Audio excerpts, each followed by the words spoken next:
AEW put out lots of slop this week.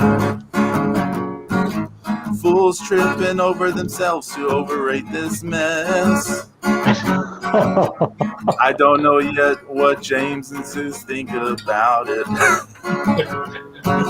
But Pedro's gonna tell you exactly how it is. Cause I say, this is Saturday morning and it's time for Markout Mania. Sorry that we missed a couple of weeks, but we're back and bringing you all of the markouts like only we can, cause this is Markout Mania.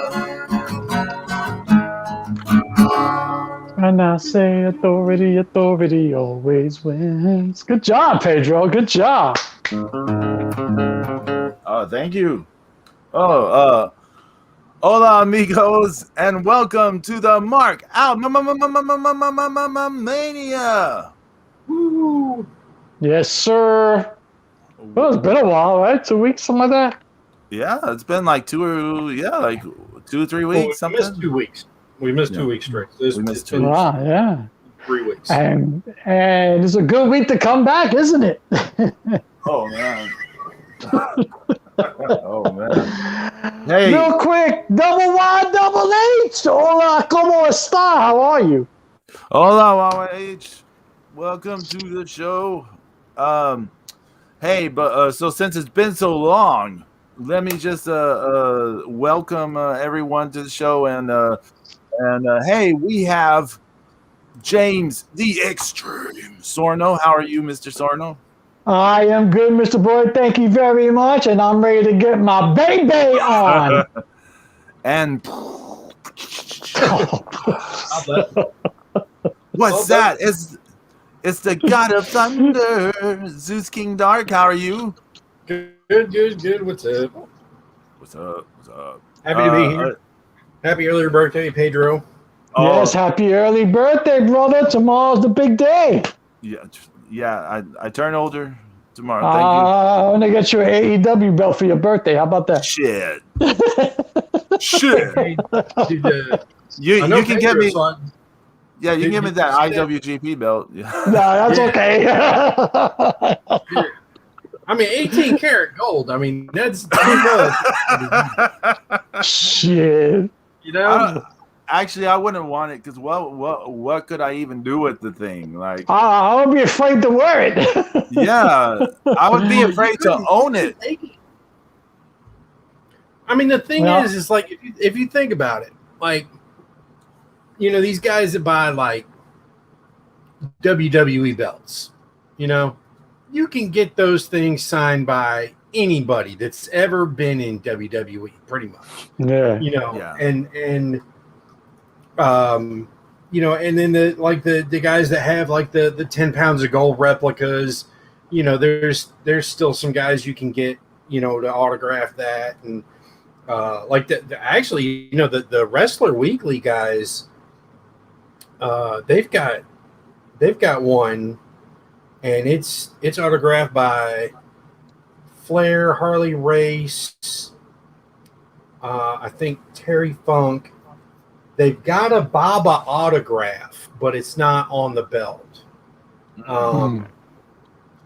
But yeah, so I mean, but that, you know, that IWGP title, you know, it's like, I won't let anybody sign that shit. I'll put it in a case and hang it on my wall. right. But then, I mean, still, you know, you get to that point where it's like, well, you know, I mean, it's $2,700. Yeah. That's a lot for a strap. Yeah. That's a lot. That's a lot to just hang on your wall. I mean, you know. Yeah. Yeah. I have one replica belt. Years ago, my brother Larry got me the NWA, the globed one, for one of my birthdays or something. And I mean, I just keep it in a box or something somewhere. I don't even have it out. It's, you know. No, even I had to take even I did a double take on that. I was like, no. I was like, no.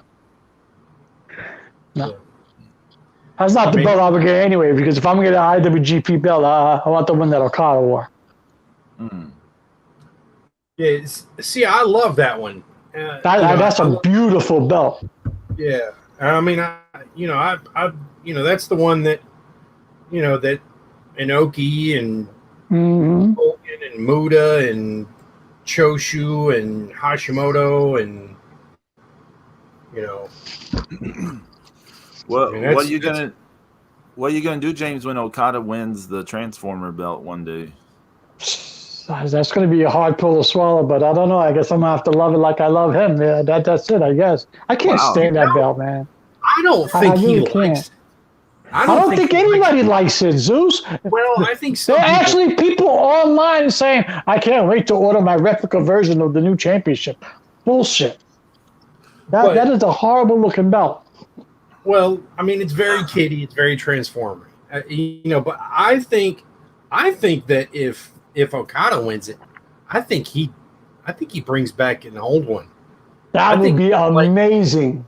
I could see him I could see them doing a thing where doing a Shane Douglas, he throws it down and then he raises up the old school belt. No. This is how I would do it.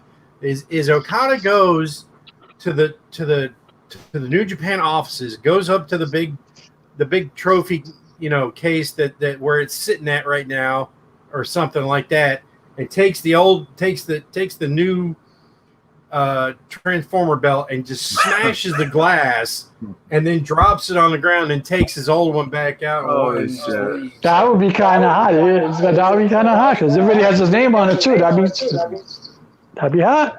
Oh my god. It'd be like, I don't care what you call this. This. I'm not wearing that other belt. Yeah, that belt is nasty. That's just disgusting. Hey, before we get into everything, hey, Dub. Yeah, before we get into that and whatever else, just want to touch on a few things. It's 20th anniversary of 9/11. Yes. We will never forget. That was a crazy day. And also, a lot of stuff happened these past weeks. Rest in peace, Daphne. Did any other? I feel like someone else died. Did someone else die in the past 2 weeks or so? I think there was somebody else. I don't remember who. Man, I can't remember. Yeah, but R.I.P. Daphne. That's a terrible situation. Mental health is a tough thing. You always go. All you can do is be there for someone. Yeah. Be there for your fellow human beings, everyone. You should never turn your back on anyone because you never know when they need you. Especially if they're suffering from the delusion of AEW fanaticism.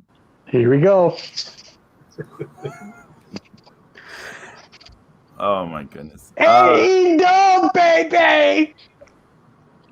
So y'all want to get into it? Should we talk about the Let's get into it. Let's do it. Unfortunately, I did not see the buy-in, so I can't comment on the buy-in stuff. I saw All Out. Is anybody's buy-in good? Is anybody's buy-in ever good? Does anyone ever have a good pre-show? I don't think that. I mean, they're all whole, right? Pre-shows. ECW pre-shows used to be just highlights. Highlights and lead in, and sometimes you might get a candid promo or two. So, but yeah, I mean, I don't even think that nobody really ever had a good lead into a pay-per-view. I was at WrestleMania 17, and they just had. I don't even remember. They had some Sunday Night Heat stuff on, but I couldn't even tell you. I'd have to look it up to tell you what happened. I can't even remember. Because everyone was just like, let's start the pay-per-view. Let's start WrestleMania. Did they have? Was it Sunday Night Heat back then, or was that? Yep. Yeah, I think it was Sunday Night Heat still back then. Because they had Sunday Night Heat in 2001 when I was at. Yeah, that's when WrestleMania 17 was 2001. Ha ha. Same year, same year. Yeah, I didn't watch the I didn't watch the pay-per-view live because I gave AEW $50 once and I vowed never to do it again. James, we totally watched the replay of it, right? Yes, we did. Because I was watching Billions live, so yeah, we did not watch it illegally at all. no. Yeah, yeah. See, we totally did not watch it illegally. No. But yeah, sorry, YYH. We missed the buy-in. We missed your man. Apologies. Not that we really wanted to see it anyway, to be honest. Yeah, so let's get into this. They had a pay-per-view. Tony Schiavone, I just want to put this out there at the beginning. He sounded dead tired from the very start. And I because all those guys were doing the show. All those guys were doing those kind of sign-in shows and appearances and stuff. So I'm sure they were, all dead on their feet. Yeah, I'm not holding this against him, but it's because I knew what was going on from social media from that weekend. I had seen everyone was really tired. So when I was watching it at the beginning, and Tony just sounded like like he was just at the end of the longest shift ever of work. He needed 6 Red Bulls and a line of blow. Oh my God. But yeah, they opened with Miro versus Eddie Kingston for the ugly belt. They're all ugly, but the TNT one. I don't even know what color that is anymore. I don't even know what kind of. It's white and gold with green on it. Because whatever country. What is that? What is that? The television champion? That's what I wanted to call it, but it's the TNT championship. It's the TNT championships. Okay, yeah. I guess it's their version of a TV title. So, did you watch it? Either of you? I skimmed through it. I actually just skimmed through it. I didn't really pay much attention. Eddie Kingston. You know how I feel about Eddie Kingston. Eddie Kingston days in the ring is long gone. Well, I'll say this. I thought the match was actually decent. Not good, but decent. The referee annoyed the hell out of me. I can't remember what his name is. I think he's bald. Eddie Kingston's best attribute is to grab a mic and go to work, because he's one of the best on the stick. But the referee was really bad, and I don't mean, some people were like angry at the referee because of the cheap finish, and I was like, y'all are responding to kayfabe stuff. I'm talking about this guy just kind of stood there, just making pouting faces and doing nothing until there was like a moment he had to do something. He was just kind of standing there. Like there was one point they're fighting outside. He's not even counting. Right. He's just kind of in the ring. He's pacing with his hands on his hips and making pouty faces and being like, come on, get in the ring. Come on. And I'm like, well, why aren't you counting? Like, won't that bring them in? Like, why is this like just a thing of like, I got to wait till a spot where I do something. And then like Miro was using closed fist blunches, and the referee he's not doing anything. He's not saying anything. He puts his hand in the air as if he's blocking the light from his eyes. And I was like, what was that? He did nothing until he needed to be inept for the cheap finish, right? Oh, whatever. Also Excalibur. I gotta mention this. Excalibur is shit on commentary. I cannot stand Excalibur. He is. Well, that's nothing new. He always been shit on commentary, so he's so annoying. And everyone's like, "Oh, he knows his stuff. This guy knows his stuff." And then like, I think Eddie Kingston. I don't know if it was this match or somewhere else. Someone did a pescado, and he's like, they elevate over onto the opponent or whatever. And I was like, it's a pescado. It's a pescado. Like, I thought he knows all this shit. Like, it's a pescado. Mike Tenay is not, right? No. James, you were saying about Eddie Kingston. I actually thought he moved better in this match than we've seen him move since like 2013 ish. Well, he's probably healed up a lot too, so that's good for him if he's moving quicker. But he took a lot of beating in CZW. I mean, he got his ass kicked in Combat Zone, and you saw the remnants of that in fucking NWA Power. Okay. Yeah. So but again, he's on the mic. He's one of the best. I mean, he gives passion. I mean, and I'm talking passion in promos, man. He should be the mouthpiece of someone. And you know what? I've always said it. He should have been the mouthpiece of Damian Priest. It would have been perfect combination. But well, he may be getting some better medical care being that is true with AEW. I think everybody there's got access to their the trainers and some of those people that work for the Jaguars and things like that. So I don't know. I'm just making a guess. Well, if he's getting better though, actually, you know what? Good for him because he needs it. You know? He does. Yeah. Because it was really hard. I mean, when we were watching him on NWA Power, a year and a half ago. That was tough. Yeah. Yeah. Hey, James, didn't it look like he slimmed down a little bit? Like he lost a little bit of weight? Yeah, he did. Well, it's like Zeus mentioned. He probably got access now, like the better facilities and stuff like that, So, he's in Jacksonville. I wouldn't be surprised if him and some of the guys hit the Jacksonville's training camp, and, hit the gym and the stadium or whatever. So it's possible, James, did you see Moxley Kojima? No, I did not. I saw the beginning of it, and then I skipped to it until the King comes out. Okay. Because that's all I wanted to see. I didn't want to see Moxley beat up Kojima. Well, first off, I was quite alarmed by his entrance. Moxley. He walked through the crowd, and it really hit home to me, like seeing him walk through the crowd, and there's like no social distancing. Everyone is like touching him. Everyone is pressed up against one another. Not all of them are wearing masks. Yeah, but when people catch COVID, they're gonna be like, "Why me? What did I do wrong?" That's what you did wrong, idiots. But I mean, I'm not trying to bring up that whole topic, but it just really hit home to me watching. You have to, because that's the new norm, Pedro. It's the new norm.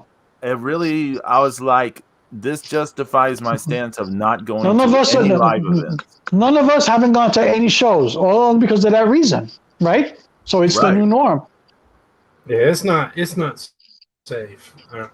No, it's not. It's just like the match itself. It was just a match. It was kind of boring, to be honest. They just kind of did stuff. You know what I mean? Like they just kind of had a match. Like just kind of went through the motions, and the thing that stood out the most, unfortunately, was Ref Aubrey. How come you don't like her? She's terrible. She's always doing the jazz hands and the poses. She's always doing these like dance theater poses and all these weird things to bring attention to herself. It's just, I don't know. That's her gimmick. Refs shouldn't have gimmicks. They're refs. That is true. That is true. I mean, I didn't care for. I'm not gonna lie. I didn't care for fucking, evil refs and shit like that. Even back in the '80s. Someone call Bean so he can talk about Tarantus. But you don't like Villain H? God, that dude. I mean that crap with him is so fucking done. Oh my god, is he still doing that shit? Yeah, he does still do that. Oh my god, what's he been doing that shit for? Like 20 years now? Longer. You don't like Little Nate or Evil Nick Patrick? But I mean, yeah, but that was a short period. I mean, that wasn't, but I mean, it's over a decade for Tarantes. I mean, he's been doing that shit for a long time. Okay, if I was a face and had him for a referee, I would just start out the match and straight up just kick his ass. Just kick his ass before the fucking fucking bell rings, make him bring in another ref.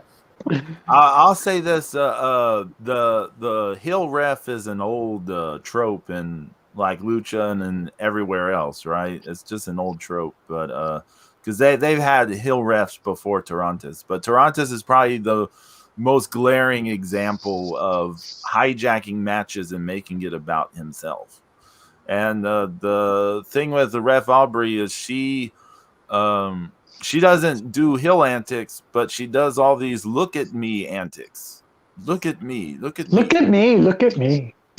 And it's just distracting. Yeah, but the best part about that Kojima match is not even Kojima. It's about the King, Minoru Suzuki. I actually marked out a little bit at this part.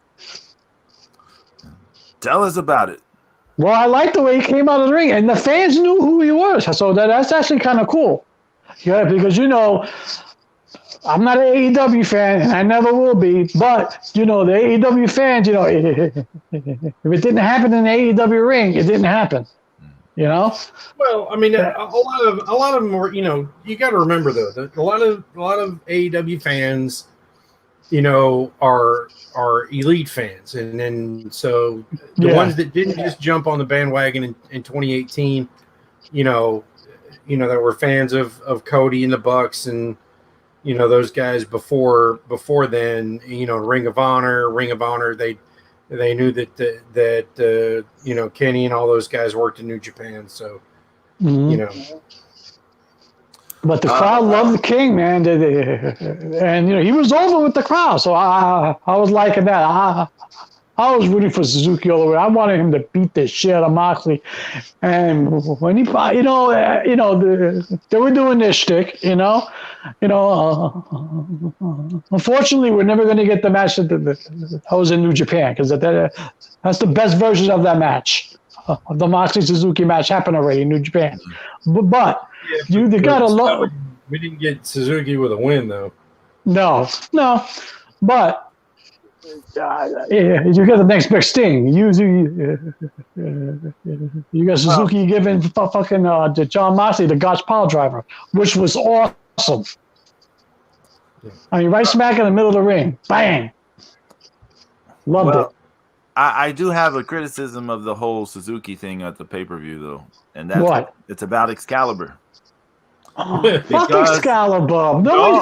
Pedro, nobody's paying attention to Excalibur. If you're watching Suzuki power drive Moxley, who gives a fuck what Excalibur says? I'm watching Suzuki, the King, power drive John fucking Moxley in the middle of an AEW ring. That's hot. Okay, James, I'm going to tell you like this. You're saying no one paid attention. I'm telling you he actively detracted from the whole fucking entrance. The music plays. His name appears on the Titantron. And we get Jim Ross, what's this? And Excalibur's like, is it? No, it can't be. Can it? No, possibly? No. Oh, no, could it? I don't know. Then Suzuki walks out, oh my God, it's the King of Pancrase, blah, blah, blah, blah, blah, blah, blah, blah, blah, blah, blah, blah, blah, blah, blah. You don't think that was distracting at all? But again, his name is already come across the thing like a full minute before he walks out. Like we know who's coming out. Like just say, say it then. Yeah, no, I definitely get what you're saying, Pedro. But as a Minoru Suzuki fan, I'm more vested in him walking. I'm tuned out. I'm tuned out to what they're saying. I'm watching him in the ring, and then I'm watching how the crowd actually reacts to Minoru Suzuki. I am giving two shits to what anything that Excalibur is saying, or fucking anybody else is saying for that matter. The only thing I'm paying attention to is how the crowd is reacting to Minoru Suzuki, and how over that he was getting. That actually pleased me. I was like, look at this. Okay, this is what I want to see. Show the proper respect that man deserves, and he was getting it from the crowd. Okay, I don't care what Excalibur is saying. He sucks. Everybody knows he sucks. So that when why are you going to accentuate the fact that he sucks? You know he's going to say something stupid, and he did. like And the fact that you know that he sucks and you let it annoy you, it's even worse. You know he sucks. And you James, know he's think going to say about something this. stupid, and he did. James, think about this. I mean, I'm going to repeat this. His name appears on the big screen. His music's playing. He has. We all know his theme song. This audience knows his theme song. His name has flashed across the screen more than once, and like for nearly a minute, he's doing this whole. Well, could it be? No, no way. Possibly. Oh, Yeah. couldn't. What? No. Like, are we all like stupid? Like, it's insulting. Yeah, I know what he was trying to do. He didn't pull it off. He failed. He failed. But then again, are you surprised that he failed? Hey, Are you surprised at what he did? Zeus, are you with us? Yeah, I'm right here. Oh, okay. I heard like a bunch of static or something. I didn't know what was going on. I was like, oh no. But let me ask you something, Pedro. Okay. Were you into the fact that John Moxley got pile drived in the middle of an AEW ring by Suzuki? Well, here's another thing. I didn't like that they had to do a whole strike fest before they got to that. Yeah. Why they had to do a strike exchange? Just have like why not just have Suzuki just kill him like outright? Why did they have to do a 50-50 strike exchange before they got to that? AEW booking, that's all I can tell you. That's how AEW decided to book this match. I'm curious to see who actually booked this match. Well, we're not leave it up to Moxley and Suzuki. We're not talking about the match. We're talking I mean, about not the match. Is that segment. Yeah, that match was another thing. First of all, we'll get to that later. Yeah. We'll get to that later. That had me pissed off, but that's another thing. What was after that was the women's title match. Britt Baker versus Chris Botchlander. Statlander.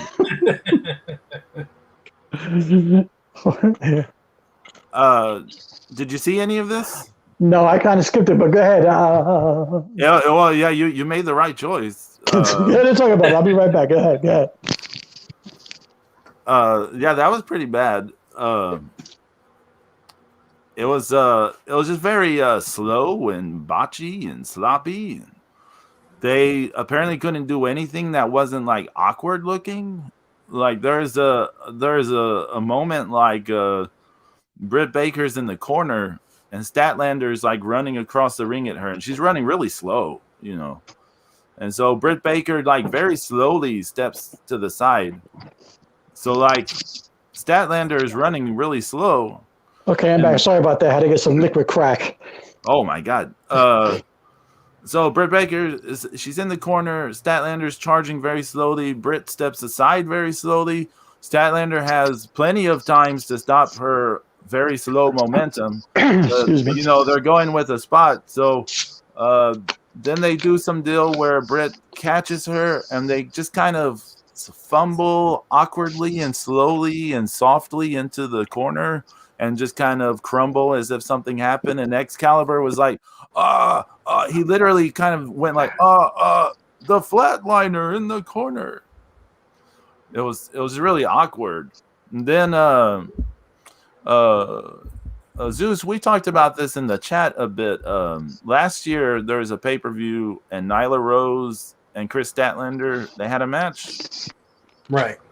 And they nearly like died on a superplex spot. Do you remember that? There was more than that spot they nearly died on. Like Nyla had to replant her foot on the turnbuckle, or it would have been. Or no, she had to. If she hadn't have really put everything she had into that, I mean, because Statlander missed her footing. So we had another scary superplex spot involving Chris Statlander, and I was legit shocked that neither one got injured from this. Because that was really close. It was really close. Like that was pretty scary. But yeah, everything was just really slow and sloppy. And I know y'all saw the Panama Sunrise spot, but even that was like really slow. It was a slow motion. And then I had like legit issues with the booking of this match. Britt Baker is a heel, right? and she's got two cronies who are larger than her, and they're at ringside. She's got Reba, and she's got Jamie Hayter. The cronies never get involved, like ever in this match. They don't even do a distraction. They don't even do like a cheap distraction. They do nothing.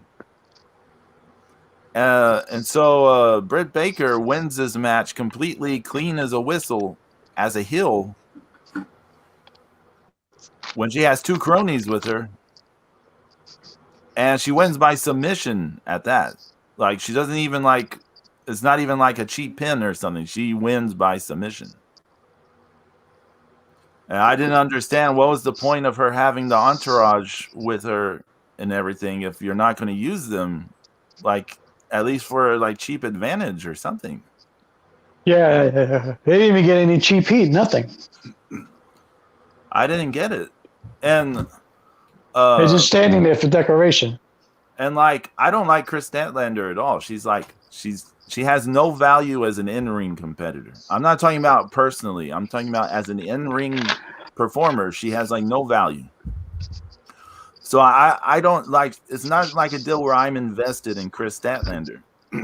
But now saying that, I'm like, well, ooh, isn't she kind of buried as a contender now? She lost completely clean by submission to the heel who had cronies, but didn't even have to use the cronies. Yeah. Yeah. Once again, they're not thinking things through. I don't understand what their decision-making process is, but it all sounds like, oh, we'll do, it sounds like a lot of generalities. Sounds like lazy booking, actually.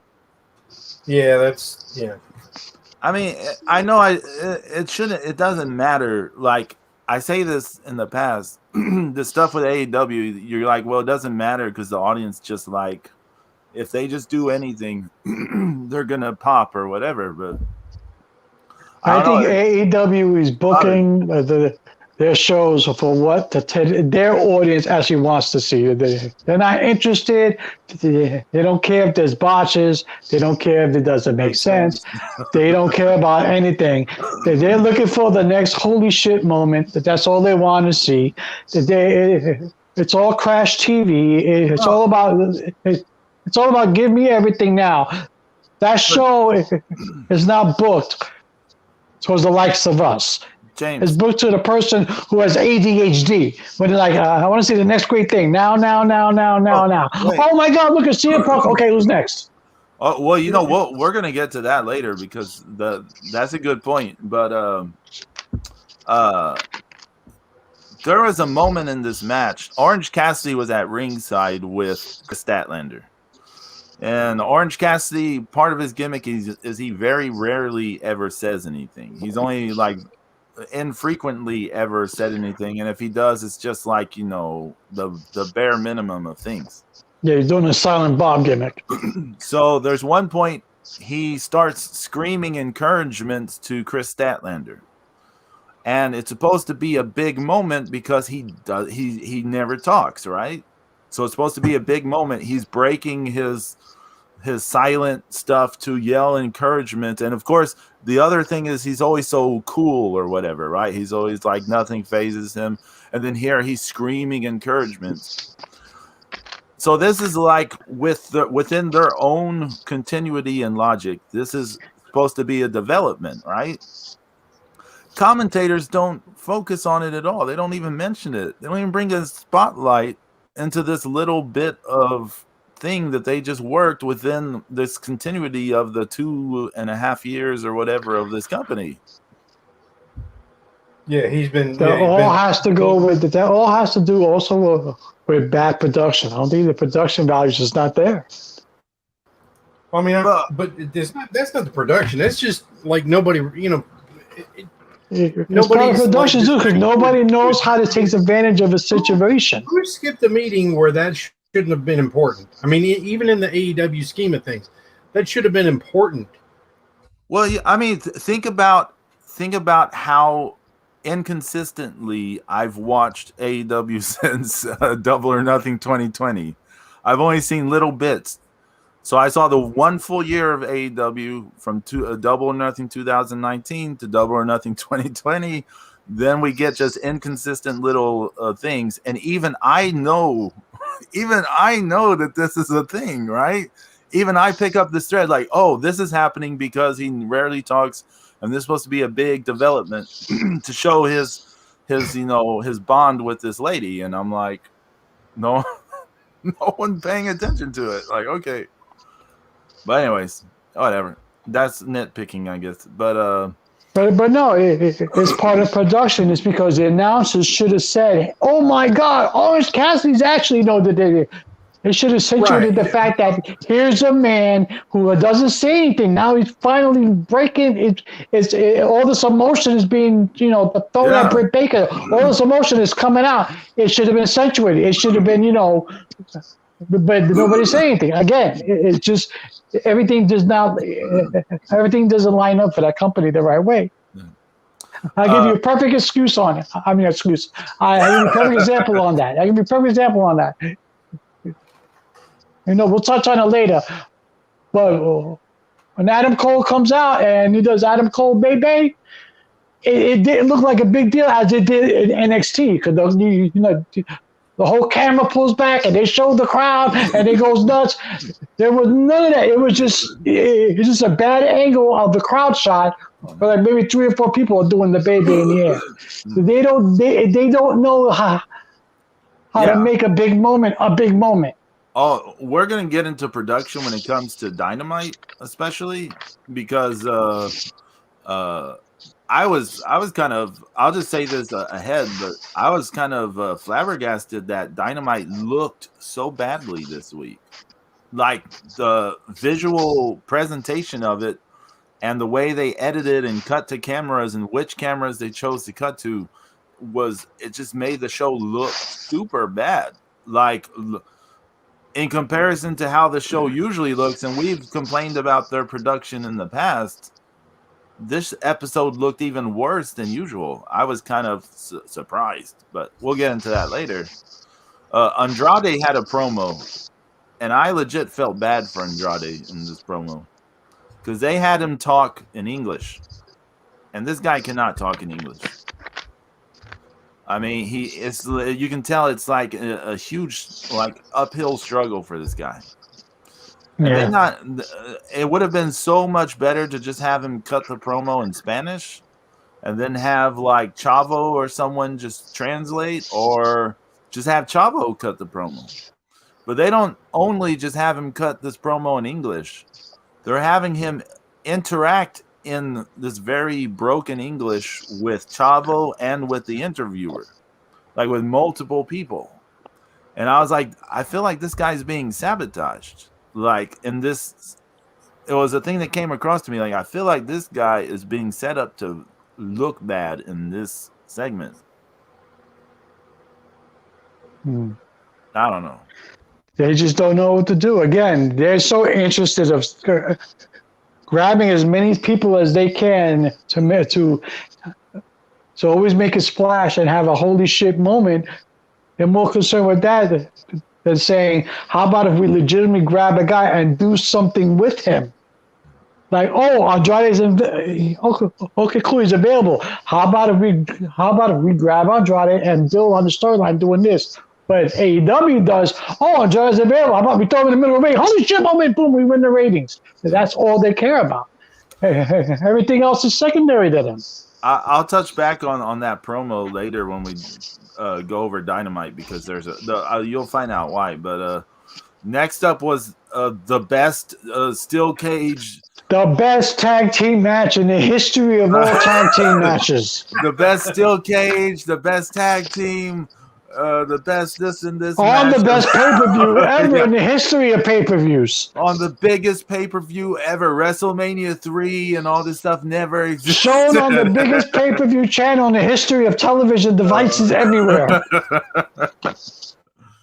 I hate to break this to you, but there were better tag in the Roman Coliseum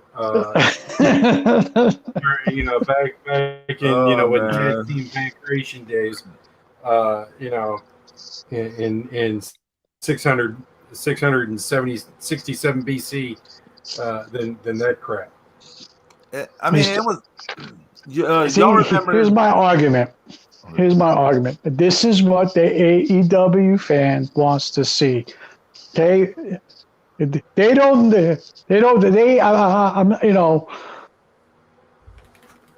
they're seeing this and they're liking it, and they're like, again, it's all about holy shit moments. You know, Phoenix jumps off the top of the cage, and everybody knows sells it so they can get up and do the finish. It's amazing, but you know, this is what the fans want to see. Their fans want to see. They have short attention spans. This is what they want. AEW gives it to them. That's it. You remember their 2019 AEW matches between the Bucks and? I'm going to say no because I never really watched it. Well, you saw at least the first one at the. Yeah. I saw the first one. Yeah. Okay, yeah, I saw the first one. Think of that kind of convoluted stupidness, and then you just recycle it. Like that's all their matches. It's just recycled stuff. This time it's the same recycled stuff that they always do, but in a cage and with a tennis shoe that had thumbtacks on the bottom. No, I'm serious. They had a tennis shoe with thumbtacks on the bottom. Mm-hmm. So, yeah, this match kind of broke me when I was watching it. Like, I stopped watching the show for a while after I saw this match because it was just so bad. Now, but there are some I've read. There are people online saying, and other places saying, it was a fun match. How come we can't have just a fun match? Well, why does everybody have to shit on the match? It was fun for us. Everybody had a good time watching it. What's the problem? It was a piece of garbage. That's the problem. It's terrible. It made me think of the Utami Shuri match recently where I didn't watch wrestling for like a week afterwards because it was like it just kind of broke my will on watching modern wrestling tropes. Like that's what this match was like to me. Like just big toilet bowl of feces. Like it's terrible. People like feces. That's fine, but they need to call it what it is. It's not good. Well, yeah. You don't think it's the greatest tag team match in the history of tag team matches, Pedro? No? Oh. I mean, I'm trying to think of steel cage tag team matches. We can come up with a number of them that are like this thing will never even touch. So think about we had that episode about the thing with Steamboat and Youngblood versus Slaughter and that was in a cage, right? Yeah, the ultimate, the final solution match, the card. But this is what the AEW fans crave. This is what they want. They're not interested if it's a clusterfuck or if it's botches or they don't care. They don't care. I'll tell you care. I'll tell you why. They're not interested in facts. They're entertained. That's what they want.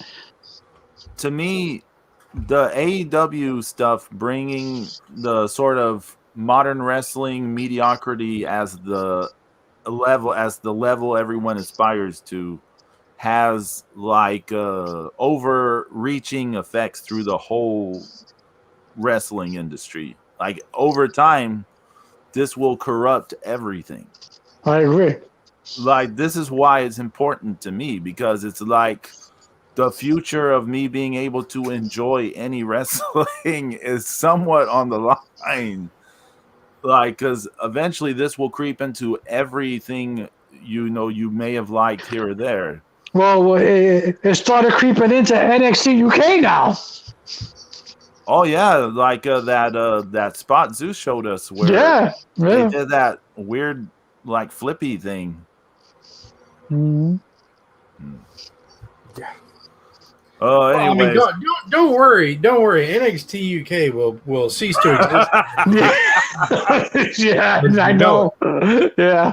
I mean, Walter is going to be, walking around in a, No. fucking, flight jumpsuit, and he's gonna parachute into the arena, and he's gonna smile and do all kinds of dumbass shit that you wouldn't expect from him, because that would be Vince's idea, because Vince doesn't like anybody else's fucking ideas, Oh man, Yeah. if y'all especially ever your own fucking I ideas. feel bad for Ilya Dragunov. He finally gets to run with the NXT UK Championship and all this shit's happening. And then, well, I mean, look at poor Cross, man. He's like going, Oh yeah. my God! He looks like Yeah. he looks like a stunt double for Demolition.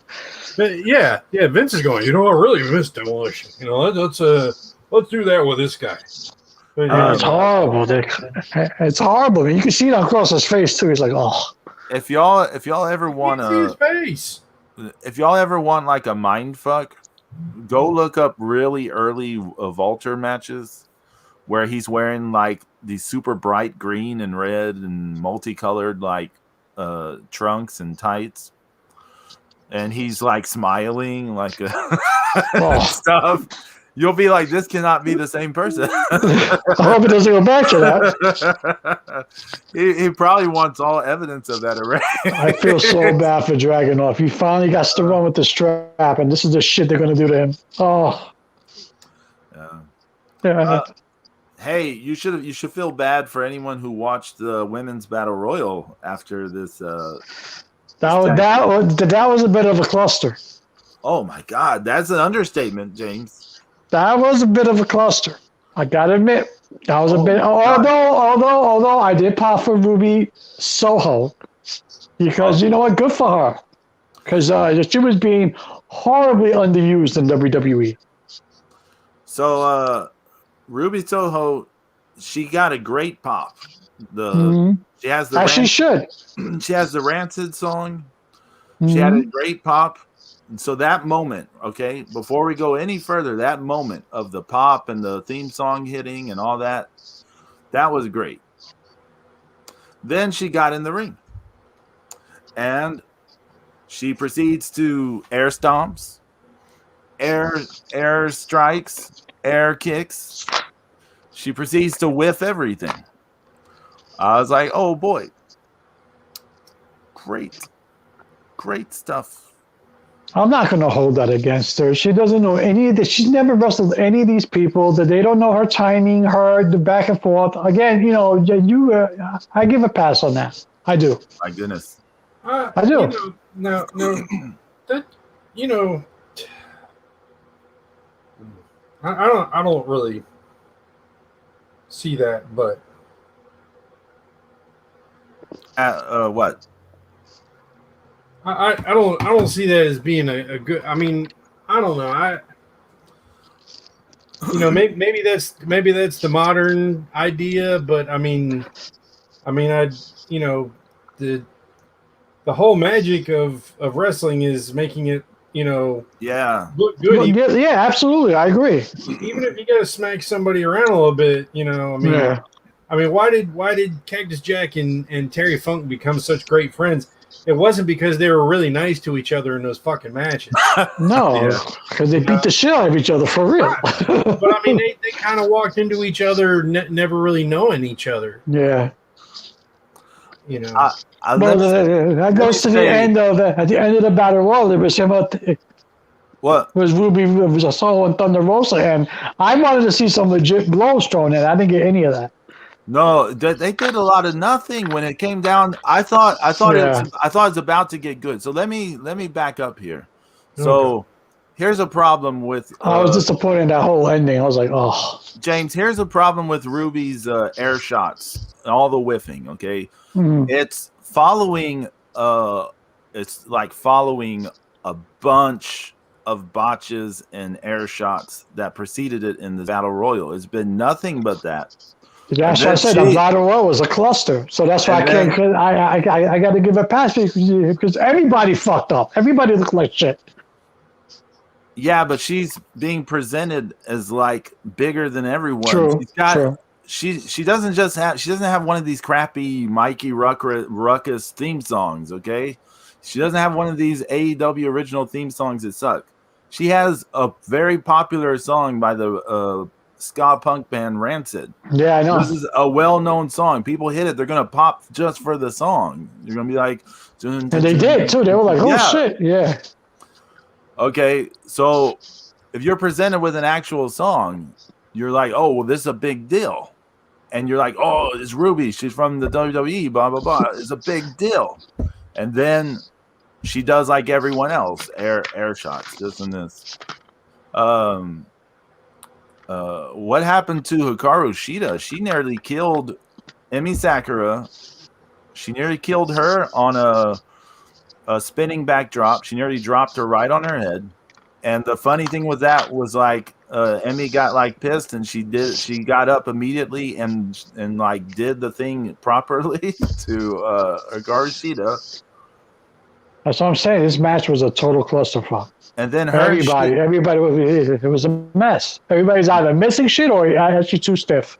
Then her and Shida tried to do stereo backbreakers on Sky Blue and Allie, and Shida nearly kills Allie this time, almost the exact same way. Fucking Allie. And then you have a Baden who can't do anything. She can't throw anything. She can't do anything. Excuse me. There's just my notes is just full of a laundry list of botches and airstrikes and. I was just disappointed in that final where her and Thunder Rosa were standing face to face. I wanted to see some legit shit. Oh, because I'm like, finally, we need to talk about two people who actually know what they're doing in the ring, and we got nothing. We need to talk about the Riho elimination because that made that made me laugh my ass off. So Jamie Hayter just kind of pushed her under the bottom rope to the floor outside. So it wasn't an elimination, right? No, it's not. And the ring announcer goes, Riho has been eliminated, and you can see Jamie Hayter trying to tell them no. You can see her trying to motion to them no, it wasn't. No, but they just went with it, and it was hilarious. I know that's from not people being on the same page. Jade Cargill, what is the point of all that height and all those muscles if you can't lift like the tiniest people in I thought she was going to be strong. She struggled to lift anyone. But yeah, the only person who looked good in this match, being completely honest, was Thunder Rosa. The only one who hit stuff clean, the only one who hit stuff where it looked like it did anything, the only one who really took stuff where they would look like they took a move. He's the only one who did anything good. And so when it was her and Ruby at the end, I'm like, okay, it's going to get good, right? Yeah, that's what I thought. I was like, finally, Okay, now it's going to get good. But then they chopped each other, and then they went out on the ring apron, and they just acted immediately like they're wobbly, and then they're just kicking each other until one of them fell off. And I was like, oh, it was not much of anything. No, that was anticlimactic as it gets. Yeah, that's exactly it. It was like, what? That's it?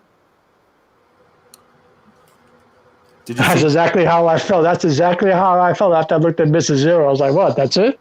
Oh, shit. What about Jericho MJF? That's how I felt after watching Once Upon a Time in America. Oh, my fucking God. You don't like that movie, Sus? Jesus fucking Christ. 4 hours and 22 minutes. True. See, you watched that, but not Justice League, right? What's wrong with you? True story. I didn't know how long the movie was. I'm gonna tell you a true story, Zeus. I have tried to watch that in the past, in the 90s and stuff. I could never make it through the first hour. Here's the thing. I was too young. In the 90s, you were only watching the 2 hour and a half version. Yeah. Yeah. In 2012, for the anniversary, they Oh my they goodness. did the European full version and Oh released my it, god. and that's what they have on Netflix now. And it's Yeah. like, I'm sitting there watching it, I'm like, well, God, this movie's got to be over. You know, I just kind of like, I roll my cursor over the screen to see how much time is left. You know, just from the red dot indicator line, and it's like, oh, it's like it's almost halfway over. And then it's like 20 minutes later, and I do it again, and I'm like, Jesus, is it how long? I'm like, an hour and 8 minutes left. I'm like, oh my God, Yeah. It's brutal. it is Oh, brutal. man. Mhm. That sounds rough. It is, bro. You know what else was rough was Jericho MJF. Did you watch it, James? I didn't watch it. I did. Who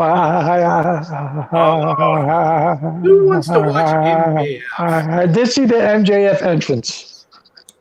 Yeah, he mocked the Jericho Y2J entrance, Yeah. like from the WWE. Although MJF cut a brutal promo on fucking Dynamite, but that's something else. So you missed the MJF doing Yeah, that I did. weird, I didn't want to see any of that shit. no, you missed him doing the weird crotch pump to Jericho's hand or whatever. What? Yeah. What? I didn't see that. No. There's a point MJF had Jericho in a front face lock, as if he's gonna set up for a suplex, Mm. and then he stops and he looks at the crowd, and he starts humping the air, and he has a hold of Jericho's hand, and he's like pumping it towards his crotch as he's air humping. He does it like 2 or 3 times, like air humping, like he's jerking himself off with Jericho's hand. Like, That must be a sight. I didn't understand it. I was like, "What is like?" That's because you're not an AEW fan. Come on, Pedro. That was the best. That was the best simulation of a jerk off of all the simulations of a jerk off of all time. Come on. Ref Aubrey was exceptionally annoying in this match. I took some screen captures. I put it in our chat because she kept striking all these poses like she wanted to be a muscle figure, like with those Kenshi figures, the muscles. Oh yeah. But it was just a lot of nothing. I mean, it's what it didn't offend me because I knew it was going to be bad, and it was bad. You know what I mean? It wasn't like I knew Lucha Brothers Young Bucks was going to not be for me, but it was so exceptionally bad, like so exceptionally annoying and bad that it like hurt my brain. Whereas this was like, was what you expected exactly. Like okay. MJF channel is in Bubba Ray from ECW in that Dynamite promo. I suspect you thought more of that promo than I did, but he got the heat. They're in Cincinnati. He's fucking cutting a promo on Brian Pillman's mother. That's brutal, man. Yeah, he should have went to his ass. He didn't though, did he? He just kind of stood there and took that shit, didn't he? Because Wardlow was standing there, right? Yeah. What happened? Well, are you talking about to Brian Pillman Jr.? Yeah. Well, no, they're working a storyline where I guess Wardlow's eventually gonna like leave MJF. Yeah. So like MJF would have Wardlow between him, and then he'd tell Wardlow to go to the corner, and then Pillman would like be beating him up, and then Wardlow would come save MJF, and then MJF would tell Wardlow to go to the corner, and then Pillman would start beating him up again, and then but repeat a couple million times. So that's kind of how they work that. But that was a blatant ripoff of the Bubba Ray Dudley ECW fucking promo. Because you said, well, if you won't come to the ring, I'll come down to you. And you went right to Brian Pillman's mother and sister, and you started saying some brutal stuff. You should have did like your mother did with Swallow, and saying some nasty shit. And I was like, whoa. You should have did everybody a favor and Swallow, and I was like, oh. He should have just whooped his ass. I mean, I don't give a fuck. Yeah, he should have whooped his ass. He should have. I'm so fucking sick of this fucking dude. He's the most basic fucking moron I've ever seen in my life, man. You know Well, what? the only reason why he gets the only reason why he gets over it is because he's an asshole. And everybody at heart that likes him is an asshole. Pretty much. But I mean, hey, that's the truth. That it's like that he says all the shit that other people want to say, and that's how they really feel inside, which makes them shitty fucking people. There you just hit the net. AEW. I should probably save this for when we talk about Dynamite, but Dear God, we're still talking about this crap. But not for nothing. What's that thing? Brian Pillman Jr. was beyond terrible on the microphone. Yeah, I expected that was a moment for him to shine. He was so He bad. He came out. He had the Bengals jersey on. I was like, okay, here we go. You know, the crowd's popping, and he's on the stick, and I'm waiting, and it's like, oh. It's terrible. Like, and, you know, even NJF making fun of him, like, you want to go, and I'm on the mic, really? And it's like, nothing's happening, and I'm like, oh. And it's horrible. And he cut another promo later on that same show. And yeah, then in the locker room, that was horrible too. Yeah, that last night on Rampage, he cut yet another one, and every time it's just like the worst promo you can imagine. He's not his father. I'll tell you that. Yeah, he's not his father, and I mean, his father was from Cincinnati, by the way. Brian Pillman Jr. is from Kentucky, but yeah, I know. But you know, come on, you know, you got to play. You know. Just a little, you know, reality there for people. But no. It's AEW. It doesn't matter. He's from Cincinnati. Okay. Yeah, I know. But yeah, it almost made me want MJF to murder. Yeah, I felt bad for Pillman at first. I felt bad for Pillman at first. I'm like, dude, he just told your mom you should have swallowed, so Brian Pillman would never been born. You know, I'm like, what the fuck? You should crack this guy in the jaw. And he's sitting there stuttering on the mic. He sounded like me talking. I'm like, yo, what are you doing? James, I'm like, yo, hit this fucking guy. James, even with the you know, whatever stuttering issues you might have, you would like totally kill on the mic compared to most people in wrestling today. But hey, we'll try to move this along since we're murdering Zeus's enthusiasm for life. Well, look, I'm just going to put it out there like this. I'm just going to put it a lot like this. I have trashed AEW for a long time. After I was all in, pun intended, for Double or Nothing, I was excited. I got all crazy, ordered my pizza, had my beer, my popcorn. I was ready to show. And AEW has let me down ever since. Now, for all that being said, I am going to tune in to watch AEW Dynamite every week for only one reason. Well, we'll get to that. We'll get to that. I want to get to the next thing. Punk versus Darby Allin. Mm-hmm. Did you watch it? Yes, I did. Yeah, in my opinion, it was the best match on the pay-per-view. And that's not saying much. It wasn't a good match in my opinion, but it was decent. It was decent. And I'm so sick and tired of people anointing Darby Allin as the Darby Allin as the second coming, and he's not. Well, you know what? This was like the best match he's had in AEW. He still managed to fit in some of his like suicidal bumps where he wants to end his career early, I guess. But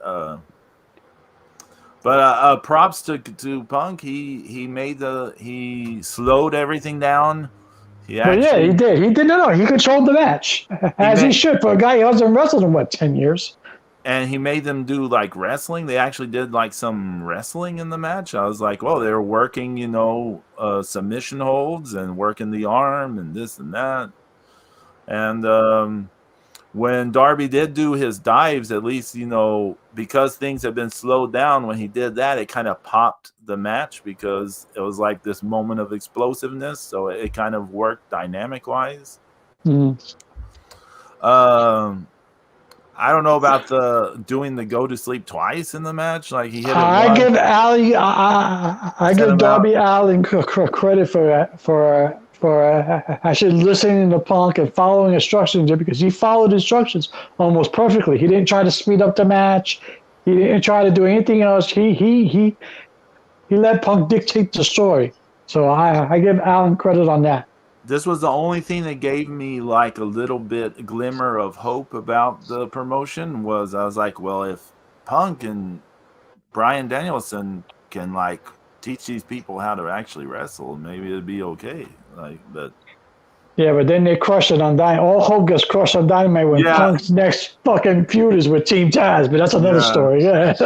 Uh, uh, did you see any of Big Show versus QT Come Marshall? on, no.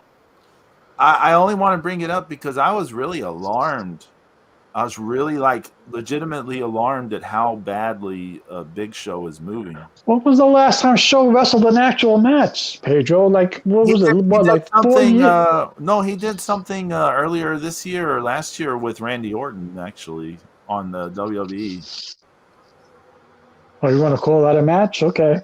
Well, it was he worked that in about two or a few other matches there, but he's like moving like almost at Andre levels and like immobility. I was really alarmed. I didn't remember him moving this badly. That's either by design or he just didn't feel like, or you know, Just like hurting. he's just hurting. Yeah. Maybe he's moving like that because he doesn't want to get hurt. Because he's prone to injury. That man. I mean, at least they kept that match like short. I think it was like less than 3 minutes. It was really short. So, hey Angie, That's 3 minutes too long. shout out to Angie. Angie, what's going on? How the hell are you? And then there's the main event: Christian challenging Kenny Omega. Angie, you're gonna be proud of me because I'm gonna start watching AEW. That match. Did you see it? Yes. Yes. You didn't see the Rampage match, did you? No. This was like they recycled the Rampage match, but they added table spots. Mm-hmm. Like that's about. I mean, it was about the same kind of thing. I thought the table spots were kind of dumb. Although it's spectacular. Did Omega and did Omega and Kate? What? Oh, I just want to say spectacular moment. I think it's on the second table bump. The legs of the table burst through the top of the table and jam into the side of Christian Cage. I don't think I've ever seen the legs break through the top of the table. You can tell that shit hurt. Mm. Did you see like the welt? I saw some on his back. Yeah. Yeah, that's from the legs of that table bursting through the top. I was hoping they would put on a clinic, but I guess we didn't get that. You're not going to get a clinic from Christian. For all the AEW people being like, "Oh, he's still got it. He's moving really slow." I said this about the Rampage match and about his match versus Angelico from a month or so ago as well. Like he's just moving really slow. He's just kind of doing very basic stuff. And then Kenny Omega just does his spam bullshit that he does. You're not going to get, what clinic are you going to get? Neither guy is going to do a clinic. I know Jim Ross at one point was like, this is the best catch-as-catch-can wrestling we've seen in years. Yeah. Again, on the best pay-per-view ever in the history of pay-per-views. Yeah, I'm like, I guess I missed those catch wrestling sequences. Angie, it's about time. You know what? I'm watching AEW not because I like AEW, because nor will I ever like it. I'm watching it for one reason and one reason only, baby.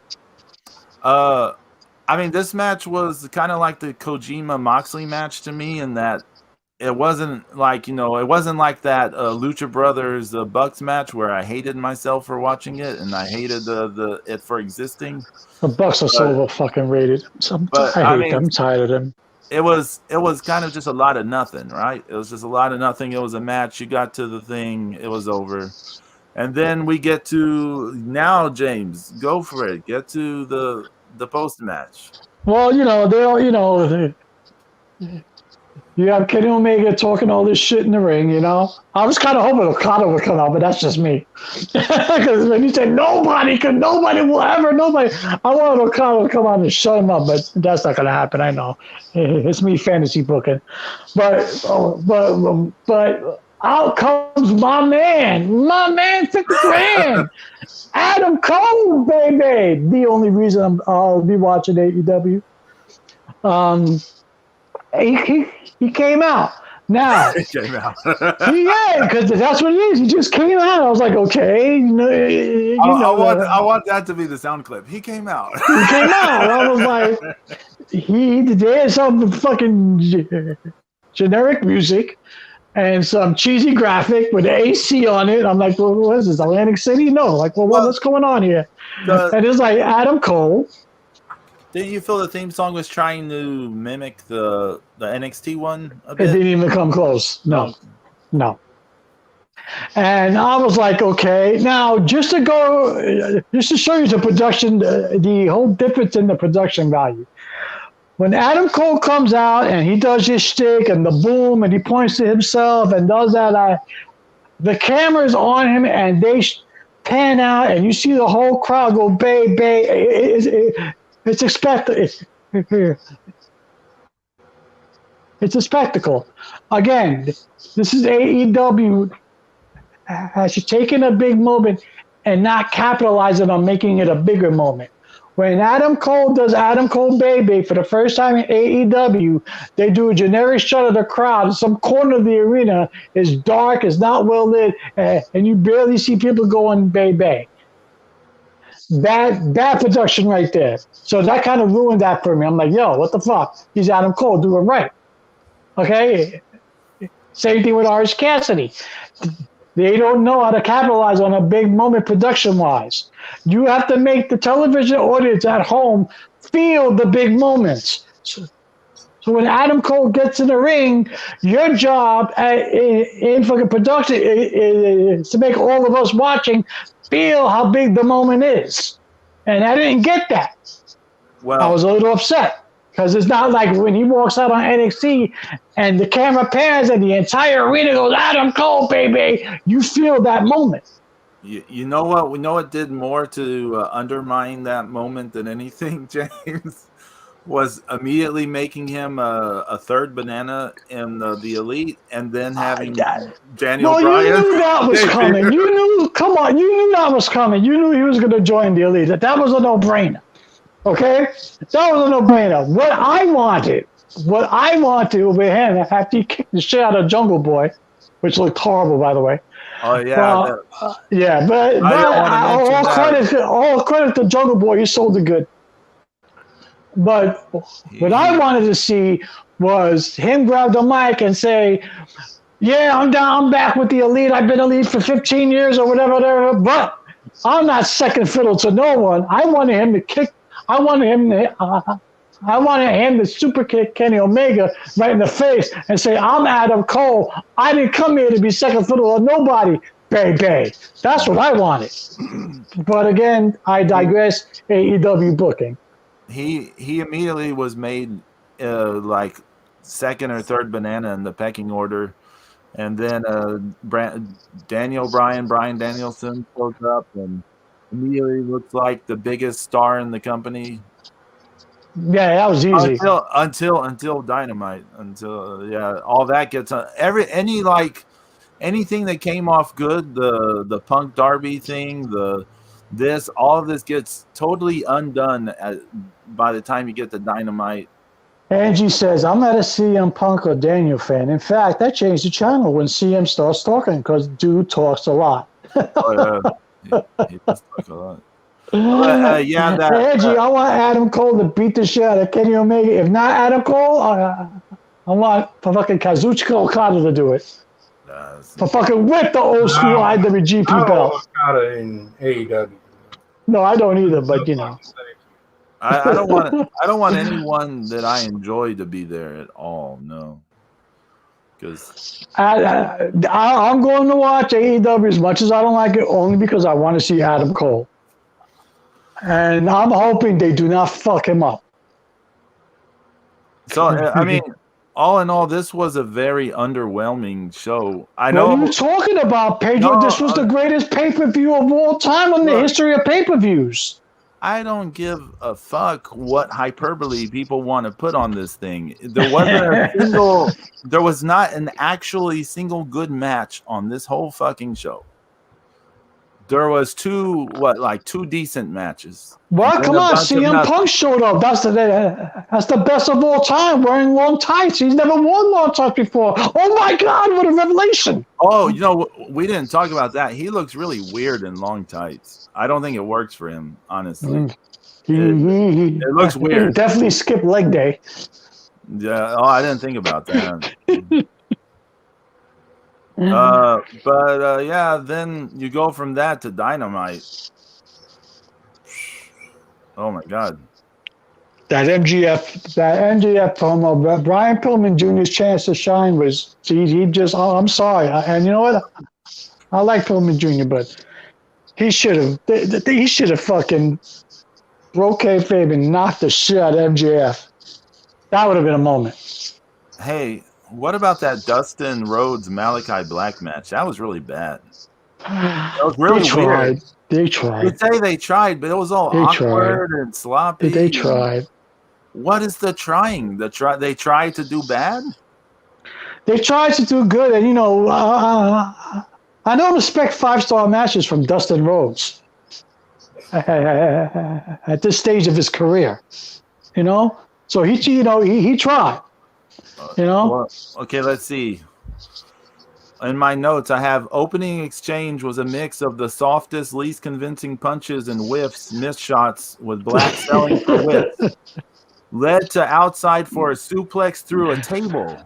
Guess a good idea to have a pop spot like that after such a weak opening. I mentioned several times Jim Ross sounds so feeble. Is he okay? Jim Ross sounded really feeble on the Dynamite, by the way. I don't know if he was just tired or what, but he was really feeble. He's got to be tired. I was tired from watching it at home, so I can imagine he must have been tired actually being there. Brutal. I corrected Jim Ross's pronunciation. It's hyperbole, not hyperbole.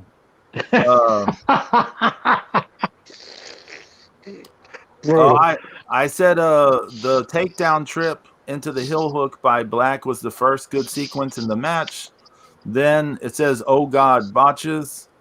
Then legit great knee strike by Black. Surprise, such a decent spot after all the botches that preceded it. All for Cody's boot stuff. Dustin got fired up by the boot head games and had a good stretch, but then the whiffing return and they botched the finish. They botched the finish. Yeah. If they had used a better camera angle, they could have salvaged it maybe. But I mean, he hit the shoulder. It would have been hard to salvage it from any camera angle. But, Angie, there's still time to build up Adam Cole. It's going to be interesting to see how they match him up. I agree, but if they really wanted to make a splash, you build him up by having to come in, have him join the elite, after he kicks Jungle Boy. Then immediately after that, after everybody's all hugging and kissing each other, have him kick Kenny Omega in the face. That's how you make an impact. Ideally, he would actually connect on the kick with Jungle Boy, where he did not actually connect on the kick. But anyways, Jim Ross said that Young Bucks Lucha Brothers was the best tag team match he's ever seen. Jim Ross is a big fat liar. You lying motherfucker. Fuck you, Jim Ross. You lying fat fuck motherfucker. You saw better matches than that before you even got to WCW. I know. He saw better matches than that in Mid-South. UWF, Mid-South. UWF, yeah. Hey, you're right there for the Midnight Express and the Fantastics, the Clash of Champions #1 for. Oh yeah. That's right. Not to mention the Crockett Cup '86. Yeah. But hey, I don't think the younger AEW fans could comprehend matches like those. That's my whole point about AEW. They can't comprehend those kind of matches. It's an actual match, not a fucking. Exactly, it's an actual match. It's not a spot fest, and there are no holy shit moments. It's actually storytelling in the ring. Hey, do y'all remember the stuff I was saying about Andrade's promo from the pay-per-view? Yeah. Okay, so, well, yeah, I was just, I said I was going to bring it back up because they had a Lucha Brothers promo. And Phoenix, Yeah, I saw that. Phoenix did some talking in English, which was fine because his English is fairly good. Then they have, I don't remember the name of the hype guy. But, yeah, I forgot his name too. He's an idiot. But Pentagon cuts a promo in Spanish. Then the hype guy excitedly tells us what Penta said. And I was like, why couldn't they have done this with Andrade and Chavo on the pay-per-view? Like, how can the same company do it with these people? Well, you know what they're doing? They are setting up for Flair. Well, yeah, I know. But who's going to be manager number 3 in 3 months for Andrade? This goes back to my point of not having a plan on what to do with Andrade. All they wanted was the holy shit moment. Look who we got now. That's it. And a total aside, I just have to mention this. Have y'all paid attention to these XYZ is all elite graphics that you put on social media when people debut? Like, you ever see the official graphics that AEW puts out on their Twitter and stuff when someone debuts? Yes. Yeah. Okay. Yes. Yeah, he's now elite. So-and-so is now elite. Okay. Yeah. Why? Who is doing these graphics? Because they always look so bad. They look like I made them. They look like just awful. I still say you should have went with your original fucking Markout Mania All Elite Wrestling graphic. No, that's for us to know privately. But no, like if you some of their show graphics look nice, but then you're like, well, how did they get the show graphics looking nice? But these because the show graphics are done by the people at TNT. Oh, yeah, there's a big difference. That's a big difference. Okay. Why don't they just pay them a little extra to do those other graphics? The other graphics look so bad. Is Tony Khan doing it himself? The downfall of everything in wrestling is getting some asshole to do it for free or nothing. Yeah, that's true. You know, it just goes to show you. As much as I shit on WWE, it just goes to show you after you watch like a week of WWE and then you watch a week of AEW, there's a huge difference. There's a huge difference in production. Huge. Yeah, there was an Eddie Kingston and Miro promo. Only thing I want to point out was Eddie said that All Out was the biggest pay-per-view in the history of professional wrestling. There you go. The biggest pay-per-view of all time in the history of pay-per-views, in the history of televisions. Before there was TV, there was only people sat around with their children listening on radios. It was the biggest pay-per-view since then. I mean, doesn't that feel kind of like TNA levels of self-hyperbole? Like, it makes hyperbole? Yeah, self-hyperbole. Yeah, of course. I mean, come on. Speaking of hyperbole, WWE is supposedly going to be selling it to Disney because it's going to be better off in Disney's hands than ever before. Oh my God. Angie was saying about CM Punk talks too much. He did a promo and on Dynamite, and it was less of a promo and more of like CM Punk does a paid advertisement for AEW. Like, it was just like, hey, we got this, and hey, over here we got this thing, and we got this. Hey, for $4.99 you can pick up this. Well, you know he's getting paid to put over the company, Pedro. You know that. No, but it was more like he was hype selling it to the crowd. Hey, are you excited to be here? Well, you should be, because later we got the King of Pancrase versus the Maniac from Cincinnati. And then he goes, who should I fight next? And here comes Team Taz. Team Taz, yeah. What is this? I'm like, what's... Okay, if you want to put over young talent, that's fine. I have no issues with that. That's what you're supposed to do as a veteran. I applaud you for that, yes. but not like this. They were setting it up like it's gonna be a multi-show thing, though. Yeah, The I don't impression I know. got, like he's gonna go through all of them to get to Hook or something. I don't know. I was just like, oh. I don't know if I was watching AEW or WCW Saturday Night at one point. I was like, what is this? And so pivoting back to them not knowing how to do stuff, in between the CM Punk deal and the next match, they had a backstage thing that was Ruby Soho's first appearance on AEW television.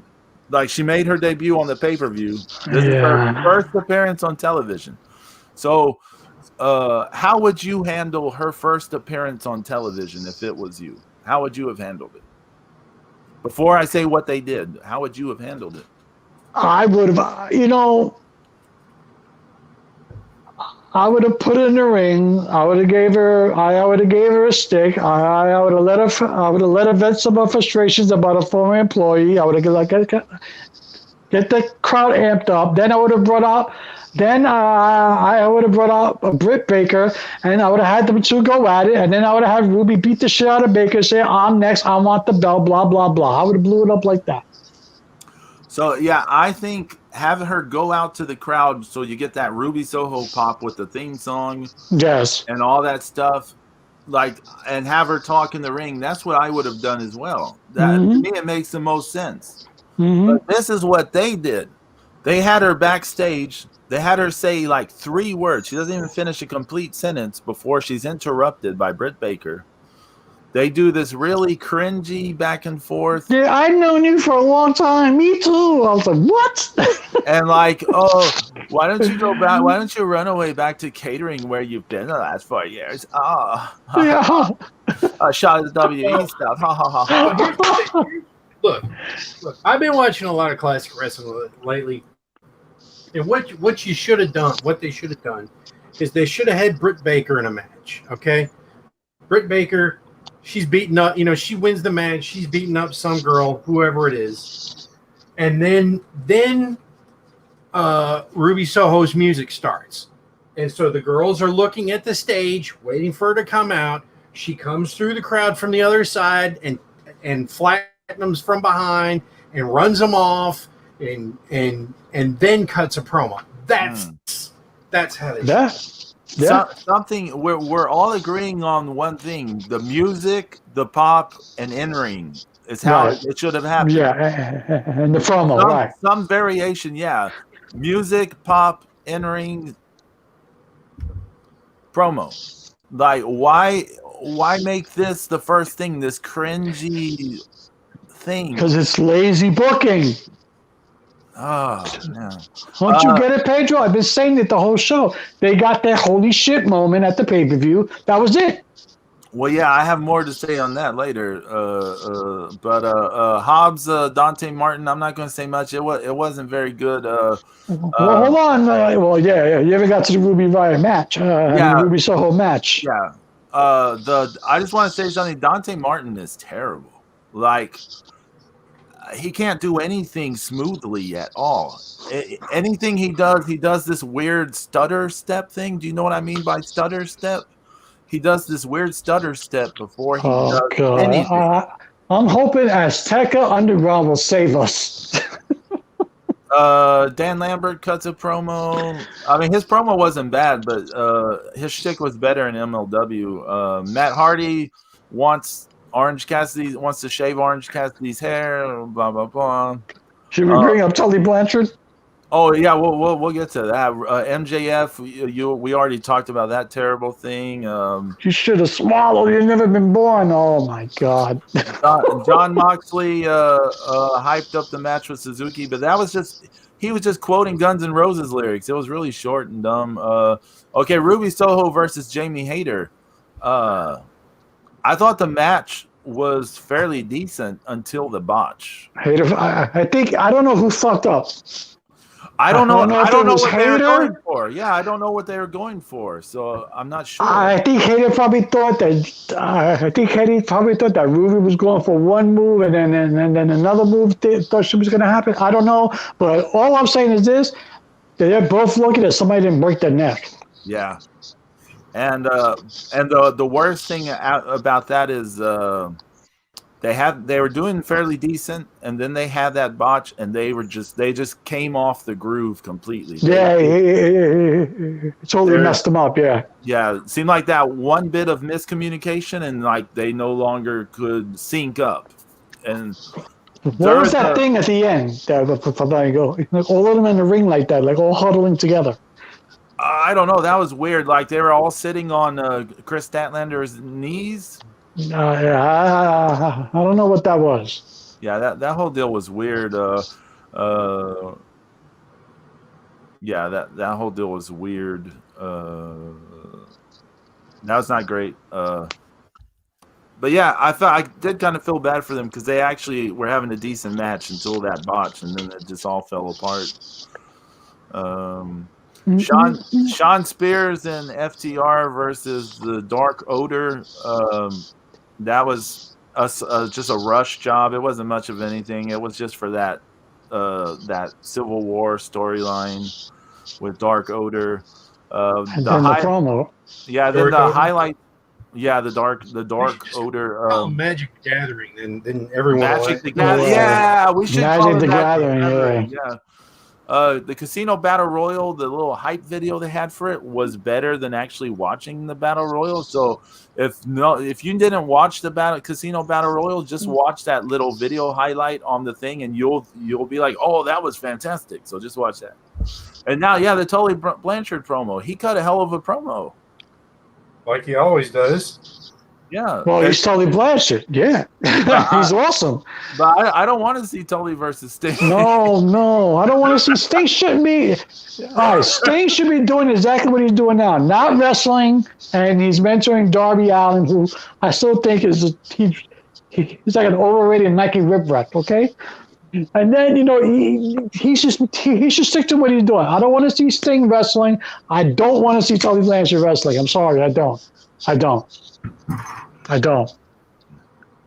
want to remember Tully Blanchard of the days of Tully Blanchard and Magnum TA with the I Quit match and the steel cage and Arn Anderson and Tully Blanchard kicking everybody's ass and the Four Horsemen. That's how I remember Tully Blanchard.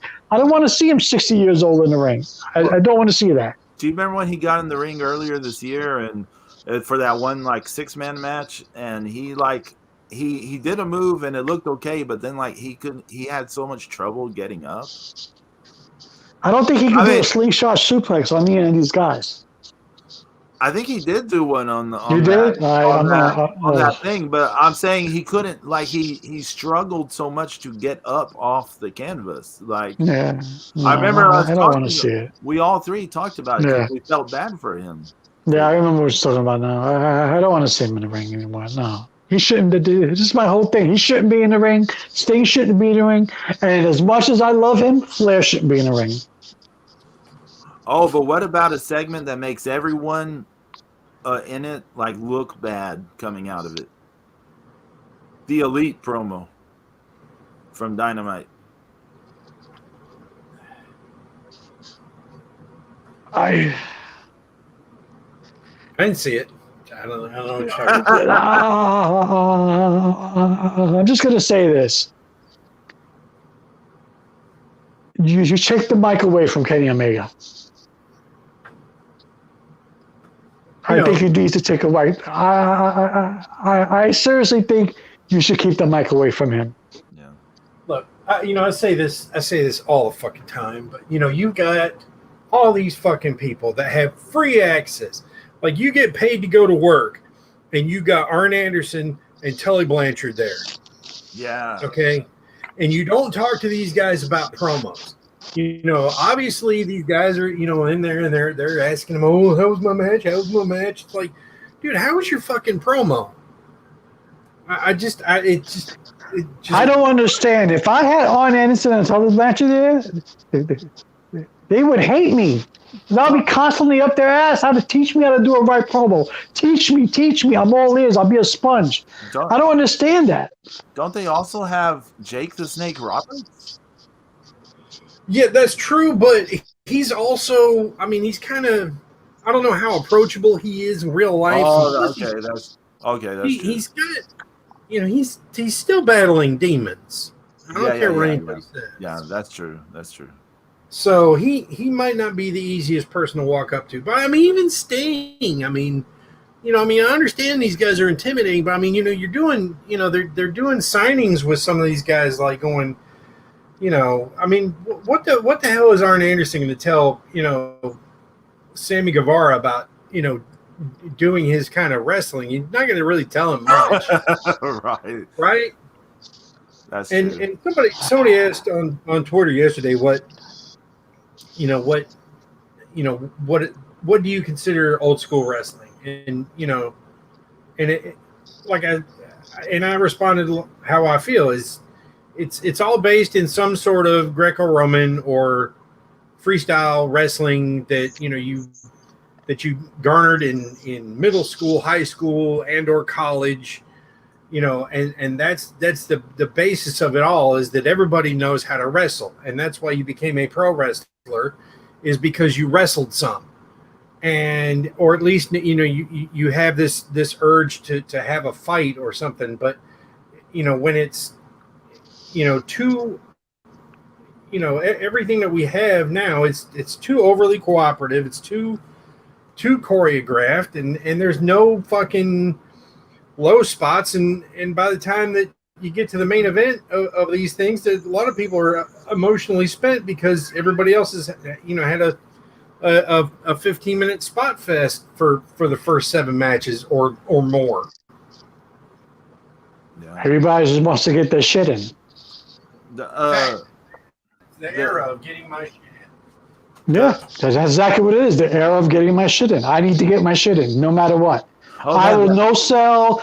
You fly off the top of the cage, hit me, I get right back up so I can get my shit in. And that's exactly what happened in that tag team match. No, you know what match y'all are talking about without unintentionally is Pac versus Andrade from Rampage last night. Because Andrade was just like, he had no concept of selling. His concept of selling was like, okay, when is the cue for me to do to get my shit in? That was his concept. I felt bad for Pac because Pac was executing all his stuff and selling well. But then, did you see that match, James? Yes, I did. Did you see how they buried Pac with that finish? Yes, I did. What did they knock Pac out with? Can you tell everyone? Oh, I forgot. Tell him. I forgot what it was. Yeah, the iPad. He got knocked out by an iPad. Tablet. Yeah, a tablet. It is. Yeah. A tablet. He got knocked out by a tablet. Yeah. Oh my God. We've all held tablets in our hands. He gets punched in the face by Andrade, no problem. He gets hit with an 8-ounce tablet, bomb, he's out. Can you imagine being knocked out by a tablet? Like, I don't think it's possible. He gets thrown from the helicopter. 1, 2, kicks out, get hit by an iPod, he's dead. Yeah, Andrade is such a disappointment. He's such Pac he's clearly been the best signing that they had. I know, and he was good in that match. Like, his execution and everything, clean. His selling, he sells anything that happens to him. You hit him with a move, he makes it look like he got hit with a move. And then Andrade is just like, I do my stuff. When do I get my shit in? And then he's eating offense, and he's just like, yeah, I took a move. When do I get to do my shit? That's what a lot of AEW is, and it goes back to my point where this is what the fans want to see. They're not interested in storytelling. It's not like us. They're not interested in storytelling. They want to see moves and counter moves, holy shit moment, Crash TV, next. Well, it's like that Elite segment with Daniel Bryan. I'm going to have a hard time going back to Bryan Danielson. I apologize. But because we got used to calling him Daniel Bryan for so long in the WWE. But yeah, everyone did this cringy stuff on the microphone, and then Danielson hit his knee on Brandon Cutler, and you know how Brandon Cutler sold getting hit by the flying knee. he like comedically like drags himself Yeah. out of the ring, like Out of the like ring, him and yeah. exaggerate. He's not just dragging himself out of the ring. He just got hit with this move that should knock him out. And he's immediately dragging himself away in this exaggerated comedic way, like Everyone just came off looking like garbage in that whole segment. It went on so long. Kenny Omega, I used to like Kenny Omega. I did. And you guys know I was a fan of that Omega fucking Okada match in fucking New Japan, but he should not work a stick anymore. It's horrible. When you said you're a fan of Kenny Omega fucking, and then there was a pause. Oh, sorry. I was like, oh no, you saw this Ricky slap fight thing. I'm like, no, I hate those things, man. I was watching. Oh my god. Hey, Moxley Suzuki, real fast. It wasn't terrible, but it was just a recycled version of their other match. And... He got cut open nasty, man. Yeah. He was bleeding like bad. You thought it was from the headbutt? I think it was from the headbutt. Yeah, man. Yeah, because it had to be, because it's right above his eye. Yeah. They kind of botched. Moxley botched the finish. No. Moxley botched he was going to give him the DDT, but he took him over all the way over suplex, like it's just a butterfly suplex. Yeah, like a double underhook. Yeah. But here's my gripe with that match, and it's not with the match. It's with AEW television itself. That's your main event. You've been hyping that main event all day. CM Punk gets on the mic and hypes the main event. Okay? As soon as the match starts, what do? They go to the picture commercial for about 7 minutes. I don't know how. Somehow I watched the International Fight TV version. Who knows how? Clearly, I didn't see it illegally. But if you watch the International Fight version, you get to see everything. Like okay, well, I watched the TNT version as it aired. Okay. Okay, and as soon as the match starts, they fucking go into the split screen. Fucking, you have the ads on one side, and I was like, "Yo, this is your main event, and you have an international superstar who's not going to be on AEW TV all the time. You don't take the camera off this match.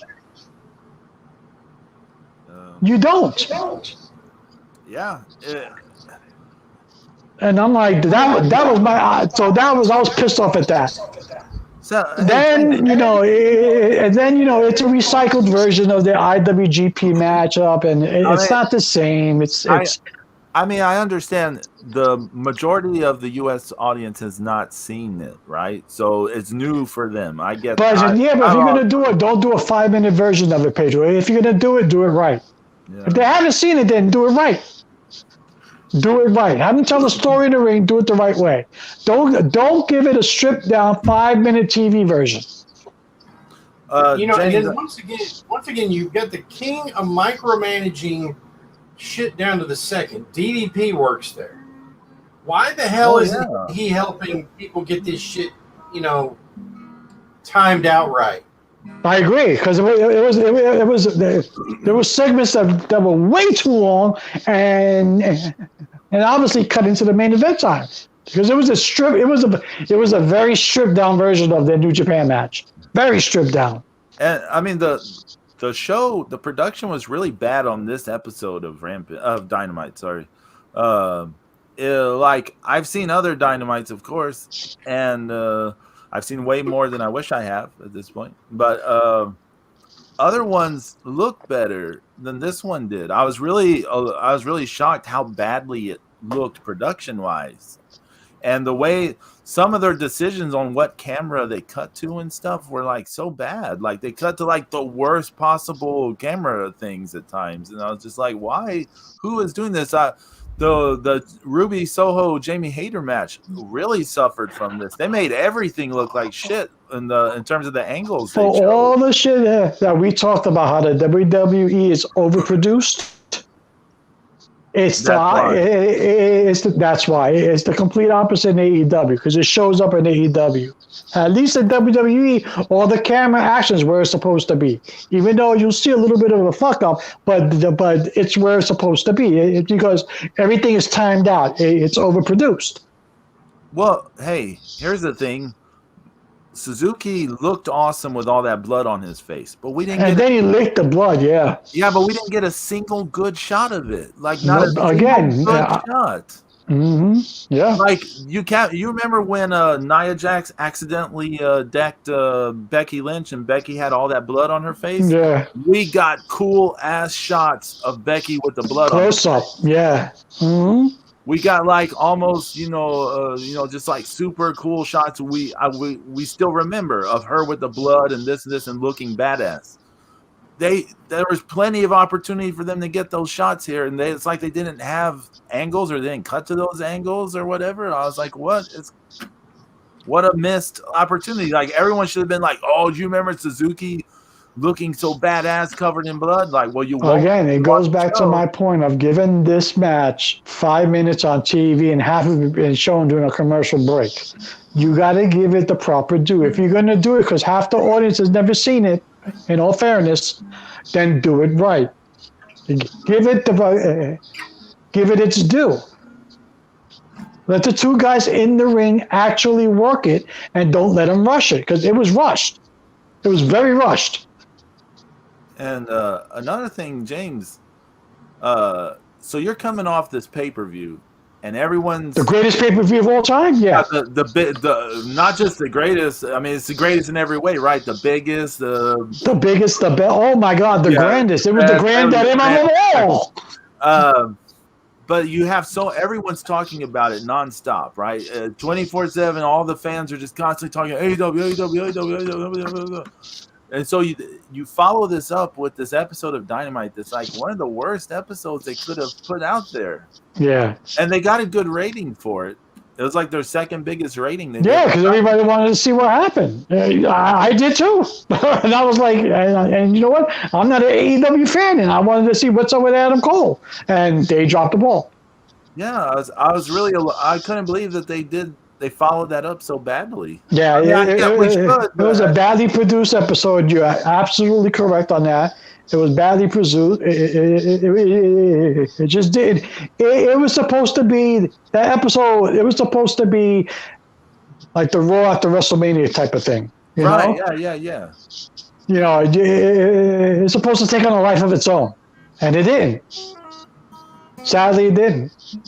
But I'll never be an AEW fan, and I'm not going to take back anything I say because I'm going to stick by my guns. I am not an AEW fan, and I never will be. But I'm going to watch it. I'm going to watch it for Adam Cole because Adam Cole right now is my man. And I saw his debut in NXT, and ever since then, I've been an Adam Cole nut.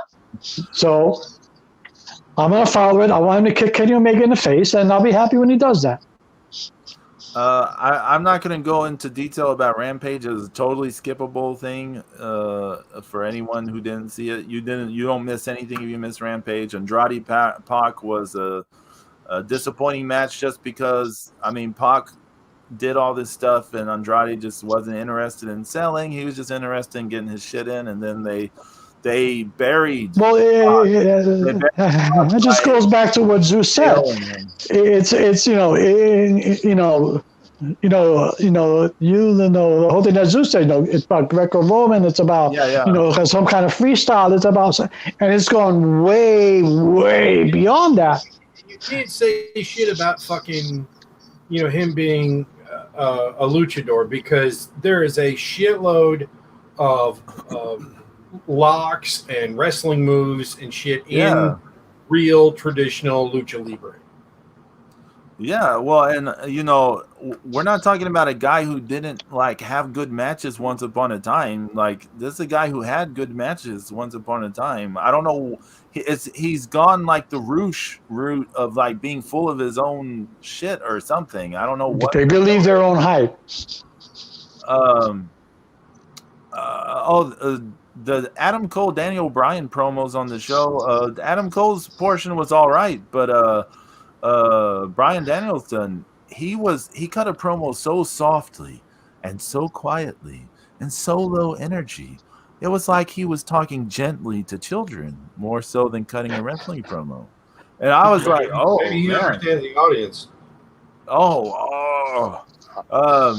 there is a women's trios match, and I just want to bring it up just briefly in that I felt bad for Jamie Hayter because Britt Baker, I don't know if something happened between her and Riho, but she didn't want to sell anything for Riho, so that's what opened the match was Britt versus Riho, and she like wouldn't sell anything and wouldn't cooperate, and Riho looked a little confused and stuff, like she didn't really know what was going on. So then Jamie Hayter had to wrestle the majority of that match, and she was the only one who would sell and bump for anyone.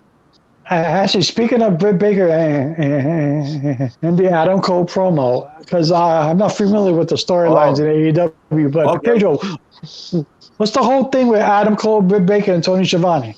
Okay, so last year when Britt Baker did her heel turn, and you remember at first she was doing these really cringy promos, and then she started getting better at them, and then she got over and blah blah blah.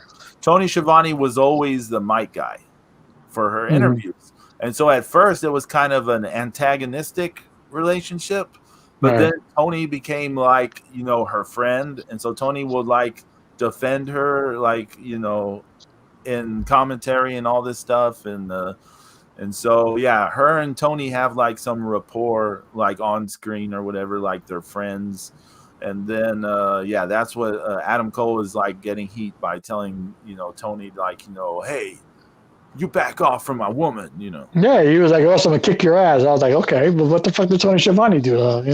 Yeah, that's he's just getting heat, like, cause it's an innocent relationship between Tony and Baker, and he's like a mentor. Yeah. Yeah. Well, I mean, it's not. It's more like he's her buddy or whatever. I don't know. He's a Gene Oakland. There is a terrible match between Brian Pillman Jr. and Max Caster on the Rampage last night. I couldn't believe how bad Brian Pillman Jr. was. I'm still mad at Pillman Jr. for dropping the ball with that whole thing with MJF. That was his time to shine. That was his time to shine. Imagine he came out in the same tights, kind of like his dad, like with the Bengals. That's what I'm saying, Pedro. You have to take these moments and take the big moments and make them bigger. You have a moment, make it big. I'm telling you, he came out in the Bengal striped tights, and he had a match where he was just like sloppy and fucking up and all kind of stuff. I wanted Pillman Jr. to beat the shit out of MJF, and he dropped the ball, man. That promo was horrible. But Max Caster, him and the Acclaim, they do this rap entrance, and I wanted to be like not into it, but I have to be honest, they were very charismatic in this entrance. Like I actually enjoyed the entrance. Yeah. But then they started wrestling, and that was not so good. That was it. Done deal. That was not so good. But I gotta follow in Zeus's footsteps. I gotta start watching more classic wrestling because all this shit on TV is just killing my eyes, man.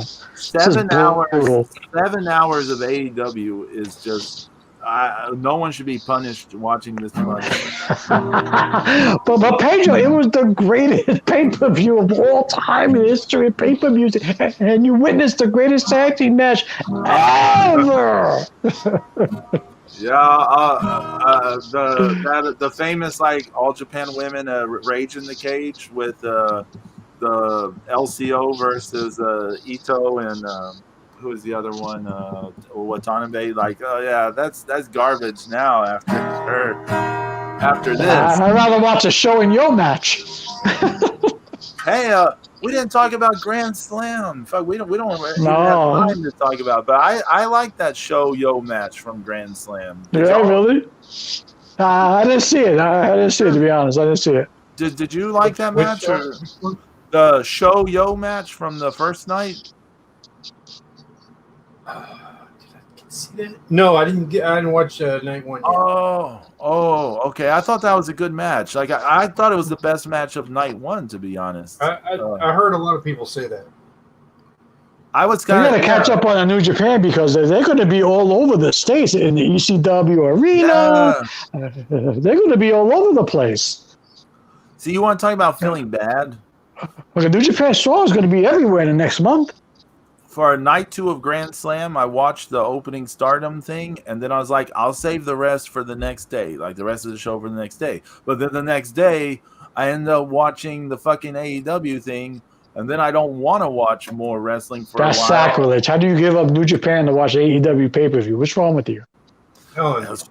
It was for the show, but that's what I'm saying. Like, I would have rather. What is wrong with you, Pedro? I would have That's rather it. watched that. Yeah. That's it. I'm done. Somebody's take away Pedro's guitar. That's it. I'm leaving AEW reporting duties to James. Oh shit! You don't want to do that. Hey, y'all got anything to plug? Anything going on? Zeus, James? There you go. I'm just going to get into Dark Side of the Ring again because the new season starts, or you know what? I should say the second half of that season 3 starts this Thursday. It starts with the plane ride from hell. I'm going to be getting into that. Oh, You know, so that should be good. That too. You know, but it's been a good season so far. Dark Side of the Ring. It's been very good. So I'm looking forward to all the episodes. But other than that, no, I'm going to be hitting. I got a little bit of news. I'm going to be hitting therapy again soon because I need it. oh. So that should be fun. I'm going to be hanging out back with the geriatrics. So the body's calling for it. So, well, first before I go back to hanging out with the geriatrics on a treadmill, I'm going to be hitting down Delray Beach and I'm going to be running wild down there, and I might have a special guest for the Mania show down there, so we'll see. Oh, wow. Oh. Well, that's going to be exciting. Let's see. I want to say real quickly on my Patreon, patreon.com/Texan Spaniard Studios, I have a new feature that's only for patrons. And it's called Dro's Thoughts, and it's just like if I listen to an album or I watch, like when I watch Dynamite and when I watched Rampage, I just typed up some thoughts. I just throw it on there, and it's only for patrons. So for $1, if you want to read that stuff, you can read that stuff. Or if you want to read Pedro bitch about AEW, there you go. Or if you want to hear me talk about, if you want to see my thoughts as I listen to an album or something, you can see that. I'll probably do the same with movies and stuff in the future. I was watching Titans, right? Do you know DC show Titans? Oh yeah. And back-to-back episodes, they were playing Fascination Street. I was like, look at this. I haven't heard that song in years now. Pedro plays it, and it's everywhere. Bringing it back. I was like, as soon as Pedro played it, now everybody else is getting on the bandwagon. What else? Oh, yeah. Wednesday, Tom's Weird Life continues to come out on my social media. And then this Friday, September 17th, on September 17th, Friday, it's the season finale of Friday Night Jams. It's the end of season 1 of Friday Night Jams. It's going to be a 1-hour episode. I can almost guarantee you it's going to be 1 hour. I know this. So, if you anybody dies, out, maybe, who knows? Okay. Yeah. Oh, Zeus! You know what you should talk about, Zeus? You should talk about the Baroness because she's looking hot lately. Oh yeah, yeah, that was a good one. I definitely kind of like that one that you did, man. But the whole Cobra outfit, that was kind of hot. And then the Sinestro piece too. Yeah, that was a nice piece. That Sinestro. Yeah, that needs a little. That needs some more work. But I mean, I was just farting around at school, so yeah. You should do the whole core. Do Kilowog. Yeah. Well, I have the ones I have drawn already are I've got a Hal Jordan, a John Stewart, Kyle Rayner, Guy Gardner. I got a Sodam Yat and nice. Yeah, as Ion and You have a Tomare? No, I don't have a Tomare. But yeah, I mean, I got a lot of the Earth guys. Cool. That's hot, yeah. man. So yeah, follow Zeus on Twitter at Zeus King Dark to see all his cool, awesome art. Yeah, man. Good shit. Maybe I'll put the Baroness out there today. Yeah, man. The Baroness is awesome, man. Come on, you got to post that. So hey, everyone, take care. Have a good week. God willing, we'll see you next week. And I don't know what we'll talk about. We'll figure out. I feel kind of bad we didn't do a Star Trek episode because they have the. Yes, I know, Pedro. Oh man, but, this was the perfect week to do it, Pedro. I was watching some Next Generation the other day. The Next Generation is awesome. That's my shit. I've been wanting to watch Star Trek again, The Next Generation. That's the one I always gravitated towards. But anyway, yeah. Listen, if you do the show, I'll bring all my ships live on air. hey, yeah, there you go. We'll have to plan that in the future because that'd be awesome. But hey, everyone, take care. Stay safe. Stay clean or whatever. I don't know what I'm saying. Get vaccinated. Wear a mask. Social distance. Do the right thing, and everybody will be okay. Wash all the parts you need to wash. Everyone, Yes. take care. Adios. Peace.